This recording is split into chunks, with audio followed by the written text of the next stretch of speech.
ಶಾರದಮ್ಗೆ ಭೇಟಿ ಕೊಟ್ಟು ಪರಿಶೀಲನೆ ಸಿದ್ಧತೆ ಯಾವ ರೀತಿ ಇದೆ ಏನು ಅಂತ ಸರ್? ನಾಳೆ ಇಲ್ಲಿ ಮತ ಎಣಿಕೆ ಕಾರ್ಯ ನಡೀತದೆ. ಬೆಳಗ್ಗೆ 8 ಗಂಟೆಯಿಂದಲೇ ಪ್ರಾರಂಭ ಆಗ್ತದೆ. ಅದಕ್ಕೆ ಪೂರಕವಾಗಿ ಪೊಲೀಸ್ ಇಲಾಖೆಯಿಂದ ಎಲ್ಲ ರೀತಿಯ ರಕ್ಷಣಾ ಕ್ರಮಗಳನ್ನು ಕೈಗೊಳ್ಳಲಾಗಿದೆ. ಪ್ರಮುಖವಾಗಿ 3 ಹಂತಗಳಲ್ಲಿ ಈ ರಕ್ಷಣೆಯನ್ನು ಕೊಡ್ತೇವೆ. ಪ್ರಾರಂಭಿಕ ಹಂತದಲ್ಲಿ ಅಂದರೆ security and guarding of EVM machines ಏನಿದೆ ಅವುಗಳನ್ನು CAPFನವರು ಮಾಡ್ತಾರೆ. ಎರಡನೇ ಹಂತದಲ್ಲಿ ನಮ್ಮ KSRP ಮತ್ತು CR ತುಕಡಿಗಳು ಕೂಡ ಇಲ್ಲಿ ರಕ್ಷಣೆಗೆ ನಿಯುಕ್ತಿಯಾಗಿದೆ.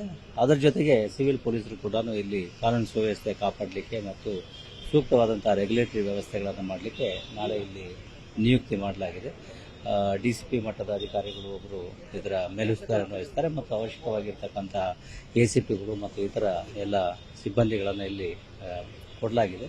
ಜೊತೆಗೆ ಹೊರಗಡೆಯೂ ಕೂಡ ಯಾವುದೇ ರೀತಿಯ ಅಹಿತಕರ ಘಟನೆಗಳು ನಡೆಯದ ಹಾಗೆ ಈಗಾಗಲೇ 144 ಕೂಡ ನಾವು ಹಾಕಿದ್ದೇವೆ. ಯಾವುದೇ ಸಭೆ ಸಮಾರಂಭ ಅಥವಾ ವಿಜಯೋತ್ಸವಗಳನ್ನು ಆಚರಿಸಲಿಕ್ಕೆ ಯಾವುದೇ ಪಕ್ಷದವರಿಗೆ ಅಥವಾ ವಿಜೇತ ಅಭ್ಯರ್ಥಿಗಳಿಗೆ ನಾಳೆ ಅವಕಾಶ ಇಲ್ಲ. ಹೀಗಾಗಿ ಅದಕ್ಕೆ ಪೂರಕವಾಗಿ ಏನು ವ್ಯವಸ್ಥೆಗಳಾಗಬೇಕು ಅದು ನಗರದಾದ್ಯಂತ ನಾವು ಮಾಡಿದ್ದೇವೆ.